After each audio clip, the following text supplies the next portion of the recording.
తెలుగు నేలపై పుట్టి తమిళనాడులో స్థిరనివాసం ఏర్పరచుకుని అనేక భాషల్లో అనేక పాటలు పాడి ప్రపంచ దేశాలలో ఉన్న ప్రజలందరి మనస్సులను దోచుకున్న కారణజన్ముడు అపర సరస్వతీ పుత్రుడు అయినటువంటి పండితారాజ్యుల బాలసుబ్రహ్మణ్యం గారు మనలను వీడి సరస్వతీదేవి ఒడిలోకి చేరారు. అమ్మ ఒడిలోకి చేరటం ఆనందమే ఆయనకు, కానీ మన మనస్సులు బాధాకరంతో నిండిపోయాయి. మన దేశం ఒక గొప్ప కళాకారుని కోల్పోయిందనడంలో ఎటువంటి సందేహం లేదు. అయితే వారి గురించి మనం ఇంకా ఎన్నో విషయాలు తెలుసుకోవాల్సిన అవసరం ఉంది. ఇటు ప్రేమ పాటల దగ్గర నుంచి ఆధ్యాత్మికంగా కూడా ఎన్నో రచనలు చేసి మన అందరి మనసులను ఆనందపరిచి భక్తిభావంతో నింపిన శ్రీ భువనచంద్ర గారి రచనలు మనం బాలసుబ్రహ్మణ్యం గారి గళంలో ఎన్నో విన్నాం. వారి గురించి భువనచంద్ర గారి మాటల్లో తెలుసుకుందామా? అయితే రండి. స్వర్గానికి చేరిన స్వర సామ్రాట్ శ్రీ బాలసుబ్రహ్మణ్యం గారి గురించి మీ ద్వారా వారితో ఉన్నటువంటి మీ అనుబంధం గురించి మా పాఠకులకు తెలియజేస్తారని ఆశిస్తున్నాం. మీరు రచించిన పాటలు దగ్గర 1800 వరకు పాడారు వారు. అలాగే మీ ఇంట్లో ఏ ఫంక్షన్ జరిగినా వారు రావడం, వారి ఇంట్లో ఏ ఫంక్షన్ జరిగినా మీరు వెళ్ళడం, ఇటువంటి బంధం కూడా మీ మధ్య ఉంది.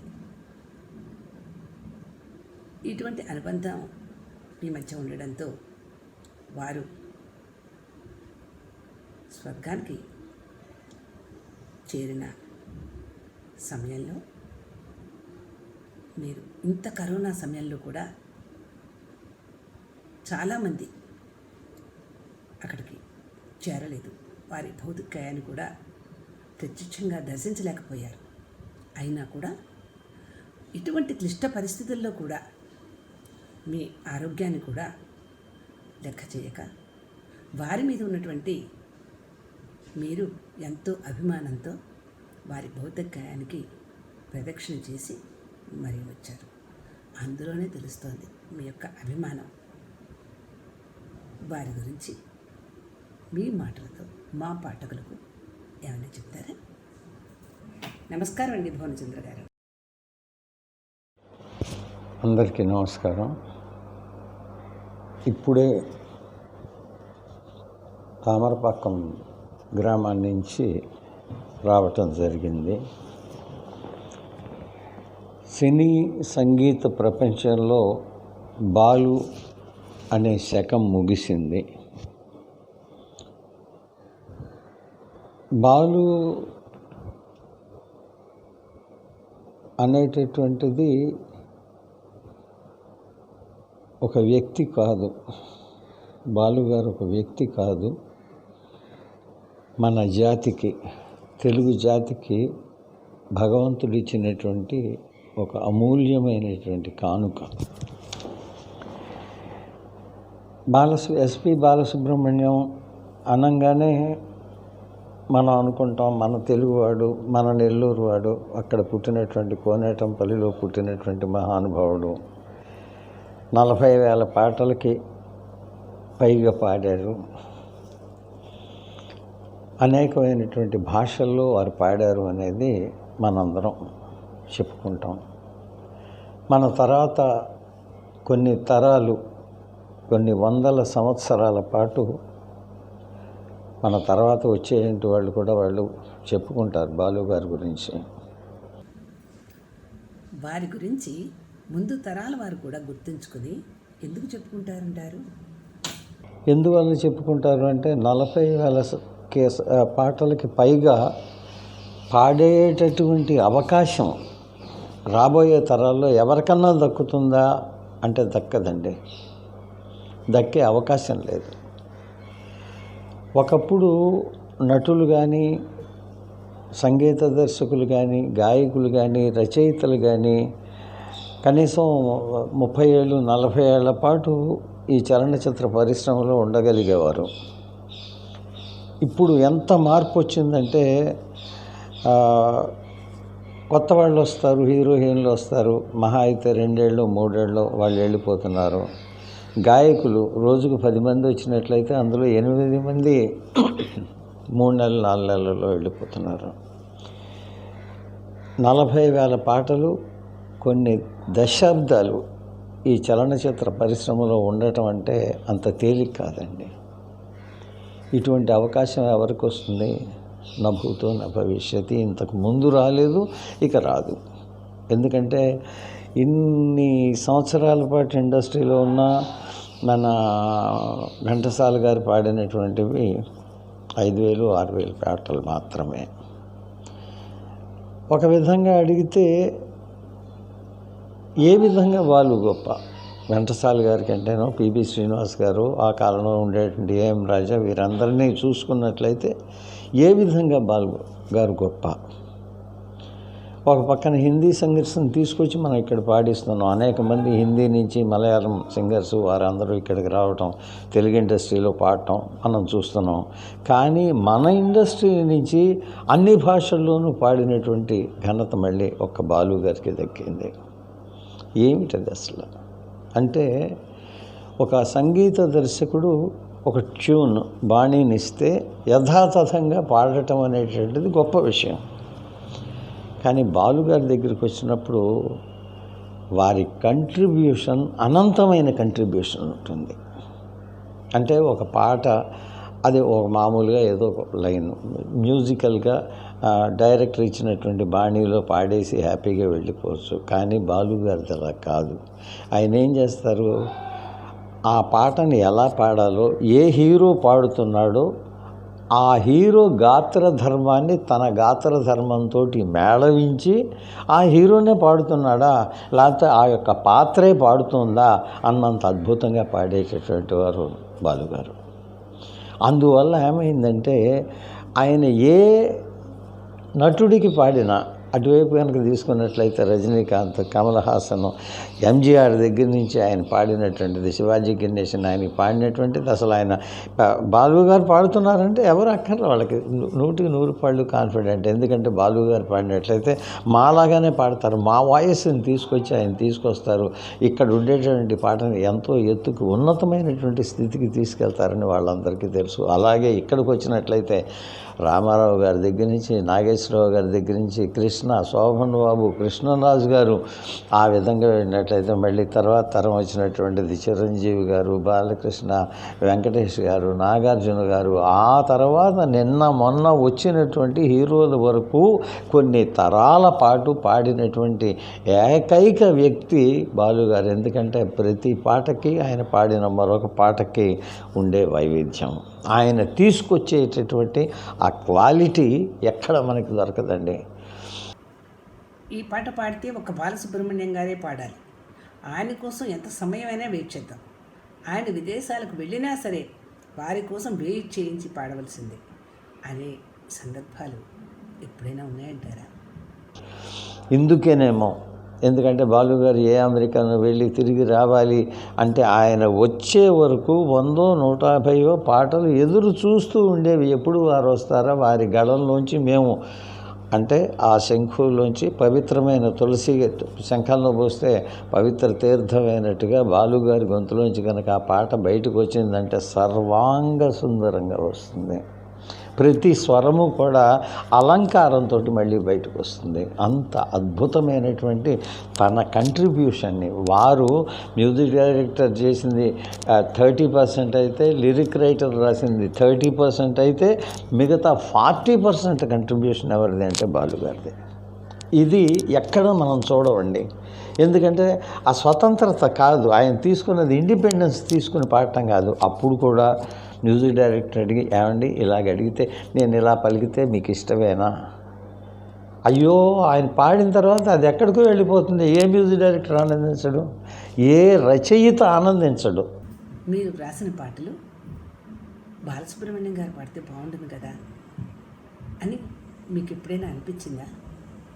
ఈ పాట వారి గళ నుంచి వినాలని మీరు ఉర్రూతలూగడం జరిగిందా? ఎందుకంటే నాలాంటి వాడు ఒక పాట రాసిన తర్వాత కలలు కనేవాళ్ళం మేము, బాలుగారు పడితే బాగుంటుందని. కొత్తగా వచ్చిన ప్రతి మ్యూజిక్ డైరెక్టరు కలగనేవాడు, నా పాట బాలుగారు పాడితే నాకు పేరు వస్తుంది అని. నిజంగా చెప్పగలను. అసలు మీరు బాలుగారిని ఎప్పుడు చూశారండి? అలాగే మీరు రాసిన మొదటి పాట వారు ఎప్పుడు పాడారు? అలాగే పాట పాడిన తర్వాత వారి స్పందన ఏమైనా తెలియజేశారా మీకు? అప్పుడు మీరు పొందిన అనుభూతి తెలియజేస్తారా? జనవరి 1987 1వ తారీఖున జనవరి 1న నేను బాలుగారిని చూశా. ఎందుకంటే ఆ రోజునే నా మొట్టమొదటి పాట రికార్డ్ అయిందండి. పాట అయిపోయింది, బాగా రాశారండి, వెళ్ళొస్తానన్నారు, వెళ్ళిపోయారు. అంతే, ఇంకేం మాట్లాడరు, టైం లేదు. కారణం ఏంటంటే 5-6 థియేటర్స్లో ఆయన పాడాలి. అదే సినిమాలో రెండో పాట రాశాను 1 నెల తర్వాత, పిక్చర్ రిలీజ్ అయిన తర్వాత, హిట్ అయిన తర్వాత. అప్పుడు ఆ రెండో పాట కూడా పాడి ఒకే ట్యూన్కి 2 పాటలు రాశారు. గుడ్, బాగుంది, ఈ వెంటాను. అప్పుడు మొదటిసారి కంటే ఎక్కువ థియేటర్స్లో ఆయన పాట పాడాల్సి వచ్చింది. మీరు మిలిటరీ నుంచి వచ్చారు కదా, మీకు చలనచిత్ర పరిశ్రమలో అనుభవం ఉందా అండి? అలాగే బాలసుబ్రహ్మణ్యం గారి గురించి మీకు తెలిసిన విషయాలు ఏమైనా చెప్తారా మా పాఠకులకు? నాకు మిలిటరీ వాడిని, సో నాకు ఇదంతా తెలీదు. అంటే నెంబర్ ఆఫ్ థియేటర్స్లో వీరు పాడాలి, ఇట్లా వెళ్తారు, ఇది మ్యూజిక్ రికార్డింగ్ ఎలా ఉంటుంది, ఏది తెలియదు. మెల్లిమెల్లిగా నేర్చుకుంటున్నటువంటి రోజులు అవి. అలాగే పాటంతా కొన్ని వందల పాటలు నేను రాసినటువంటి పాటలు పాడటం అది నా అదృష్టం. ఎన్ని వందల పాటలు పాడారో అన్ని వందల సార్లు మేమిద్దరం కనీసం ప్రతిసారి 1 గంట చొప్పునేనంటే కొన్ని వందల గంటలు వారితోటి గత 33.5 సంవత్సరాలుగా ఈ సంగీత పయనంలో వారితోటి నేను నడవటం జరిగింది. ఇది కనుక నేను ఈ చలనచిత్ర పరిశ్రమకి రాకపోయి ఉంటే జీవితంలో వారిని కలుసుకునే అదృష్టమే నాకు దొరికేది కాదు. ఎప్పుడు ఏ స్థితిలో ఉన్నా, కొంచెం ఒంట్లో బాగాలేదు, క్యాన్సర్ వచ్చింది నాకు, మీరేంటండి హ్యాపీగా మన దాంట్లోనే వస్తారు అని నిజంగా స్వరాభిషేకంలో నన్ను పిలిచి, ఎందుకంటే క్యాన్సర్ వచ్చి 3rd స్టేజ్ వచ్చి ఆల్మోస్ట్ అయిపోయింది అనుకున్న వాడికి మీరు రావాల్సిందే అని పిలిచి తీసుకువెళ్ళి మళ్ళీ స్వరాభిషేకంలో, అంటే 2 సంవత్సరాల తర్వాత మళ్ళీ నన్ను ప్రపంచానికి పరిచయం చేసింది బాలుగారు ఈటీవీ. అట్లాగా ఎందుకు చెప్తున్నానంటే, ఇది ఒక వ్యక్తికి ఇన్స్పిరేషన్. మీరు ఇంటి దగ్గర కూర్చుంటే మైండ్ బాగోదండి, మనందరం ఒక కుటుంబం వాళ్ళం, రండి మీరు. అప్పటికి సన్నగా అయిపోయారు, ఏం పర్వాలేదు రండి, ఓకే. ఎన్నిసార్లు పాడుతా తీయగాలో ఆయన నన్ను పక్కన కూర్చోబెట్టుకుని ఆయన చెప్పే విధానం, ఆయన డీల్ చేసే విధానం పిల్లలతోటి, అది నేను నేర్చుకుని నేను కూడా కొన్ని ప్రోగ్రామ్స్కి జడ్జిగా వచ్చాను. తర్వాత ఈ పదం ఇలా పలికితే బాగుంటుంది, ఈ పదం ఇలా ఉంటే బాగుంటుంది అంటే ప్రతి పదం ఒక్కొక్క ఆర్టిస్ట్కి రాసేటప్పుడు ఎలా రాస్తే బాగుంటుంది అనేటువంటిది బాలుగారు పాడినటువంటి పాటల్ని విని నేను నేర్చుకున్నాను. ఇప్పుడు ఉదాహరణకి ఒక ట్యూన్ ఉంటుంది, ఆ ట్యూన్లో హీరో చిరంజీవి గారు ఆయనకి వాడాల్సిన పదాలు వేరు, హీరో బాలకృష్ణ గారు వేరే పదాలు వాడాలి, హీరో నాగార్జున గారు లేకపోతే వెంకటేష్ గారు వాళ్ళకి వాడవలసినటువంటి పదాలు వేరు, రాజేంద్ర ప్రసాద్ గారు వాడవలసినటువంటి పదాలు వేరు. అంటే హీరోని బట్టి వారు వాయిస్ ఏ విధంగా మారుస్తారో అక్కడ పాత్రల్ని నటుల్ని బట్టి పదాల్ని మార్చి చక్కగా వారికి అమిరేటటువంటి టైలర్ మేడ్ పదాలు రాయాలి అనేటటువంటి నాకు ఆలోచన కలిగిందే బాలుగారి పాటలు విన్న తర్వాత. ఆయనతోటి నడుస్తూ నేర్చుకున్నటువంటి ఒక ప్రాసెస్ ఇది. బాలుగారిని మనం తెలుగు జాతి మనం ఎంతో గౌరవించుకుంటాం, ఎంతో ఆయన పాటలు వింటూ పుట్టిన వాళ్ళు ఉన్నారు. అంటే పుట్టిన దగ్గర నుంచి జోలపాటగా ఆయన వాళ్ళ అమ్మగారు నాన్నగారు చుట్టుపక్కల వాళ్ళు పాడుతూ పెంచినటువంటి వాళ్ళు కొంతమంది అయితే అవి వింటూ పెరిగినటువంటి వాళ్ళు ఉన్నారు. అవి వింటూనే పెద్దవాళ్ళై ఉద్యోగాలు చేస్తూ వాళ్ళ పిల్లలకి కూడా పాటలు పాడుతూ నేర్పుతూ తర్వాత అవే సినిమాల్లోకి వచ్చినటువంటి హీరోయిన్లు కూడా ఈరోజు ఎంతో మందిని మనం చూడవచ్చు. వారు అనేక భాషల్లో పాడారు. వారు పాడిన పాటలు ఆ భాషల్లో వింటుంటే మీ అనుభూతి చెప్తారా? అందు గురించి ఏంటంటే బాలు గారిది ఒక తరం కాదండి, కొన్ని తరాలకి గాయకుడు ఆయన. అది కూడా ఎంత సంపూర్ణమైనటువంటి గాయకుడు అంటే, నార్త్లో మంచి హుషారు పాట పాడాలంటే రఫీ అంటారు, క్లాసికల్ సాంగ్ పాడాలంటే మన్నాడే, అట్లాగే మంచి దేశభక్తి గీతం హయ్యెస్ట్ పిచ్లో పాడాలి అంటే మహేంద్ర కుమార్, అన్ని రకాలైనటువంటి గీతాలని మేళవించి ఉత్సాహంగా పాడాలంటే కిషోర్ కుమార్, విచారకరమైనటువంటి విరహ గీతాలు పాడాలి అంటే ముఖేష్. కానీ సౌత్కి వచ్చేసరికి ఒకే ఒక్క గాయకుడు, ఇంతమంది గాయకులు ఇక్కడ ఉంటే ఇక్కడ ఉండేది ఒకే ఒక్క గాయకుడు బాలు గారు. అన్ని రకాల పాటలని సంపూర్ణమైనటువంటి న్యాయం చేస్తూ పాడగలిగినటువంటి మహానుభావుడు. అందుకే he's one and only one in the country. అందుకే నేను చెప్తా, హీఈస్ ద నేషనల్ ప్రాపర్టీ. ఈ జాతీయ సంపద ఆయన యొక్క గాత్రం అనేటువంటిది ఏంటంటే జాతీయ సంపద. ఏ భాషలో పాడినా, ఉదాహరణకి కన్నడ పాట కనుక పాడినట్లయితే జనాలు ఏమనుకునేవారంటే బాలు మావాడు. తమిళ వాళ్ళు అయితే 100% వాళ్ళు ఇవాళ మీరు చూశారు, మీ కళ్ళ ముందర చూస్తున్నారు.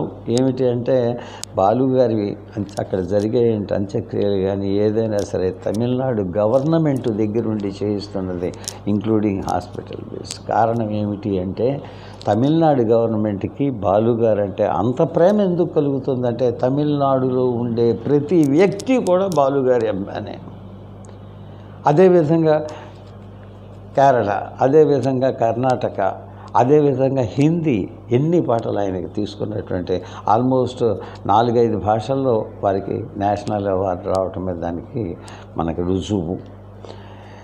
ఎన్ని వేల పాట పాడారని కాదండి, ఏ పాట పాడినా ఈ పాట బాలునే పాడాలి, బాలుని మించి ఎవరి చేత పాడించినా కానీ బాలు పాడినట్టుగా ఉండదు.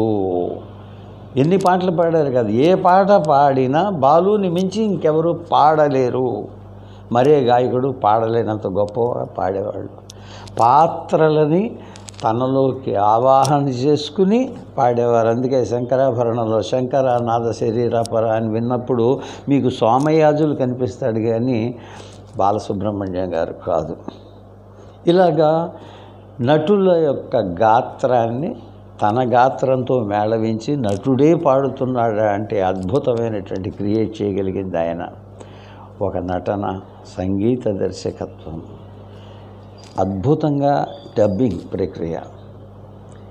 ఆయన ఏ ఫీల్డ్లోకి వెళ్ళినా అందులో కలిసిపోతారండి. ఆ కలిసిపోయి అందులో టాప్ మోస్ట్ స్థితికి చేరుకోవడానికి కారణం ఏంటంటే ఇందాక మనం చెప్పుకున్నటువంటి బాలుగారు అంటే ఒక నిబద్ధత, ఒక సమర్థత. ఆయన దగ్గర నుంచి అందరూ నేర్చుకోవాల్సింది ఒక వినయము, విధేయత. ఎందుకంటే ఎంత ఎదిగినా 2 చేతులు ఎత్తి నమస్కారం. వారు స్వర్గస్థులయ్యారని తెలిసిన వెంటనే మీ ఫీలింగ్స్ ఏంటో చెప్తారా? అని చల్లగా పలకరించేటటువంటి ఆ మహనీయుడు మళ్ళీ మనకి కనిపించరు అనేటటువంటిది దుఃఖాతి దుఃఖమైన రోజు. ఈరోజు నిజంగా చెప్పగలనండి, సినీ సంగీత సరస్వతి గర్భతో శోకంతో ఏడుస్తున్న రోజు. ఎందుకు అంటే ఆ సినీ సంగీత సరస్వతి ప్రియపుత్రుడైనటువంటి ముద్దు బిడ్డడైనటువంటి బాలు ఈరోజు మనల్ని విడిచి వెళ్ళిపోయిన రోజు. వారి ఆత్మకి శాంతి కలగాలని, ఈ దుఃఖాన్ని తట్టుకునే శక్తి వారి కుటుంబ సభ్యులకి భగవంతుడు ఇవ్వాలని మనస్ఫూర్తిగా ప్రార్థిస్తూ నమస్కారం అండి భువనచంద్ర గారు.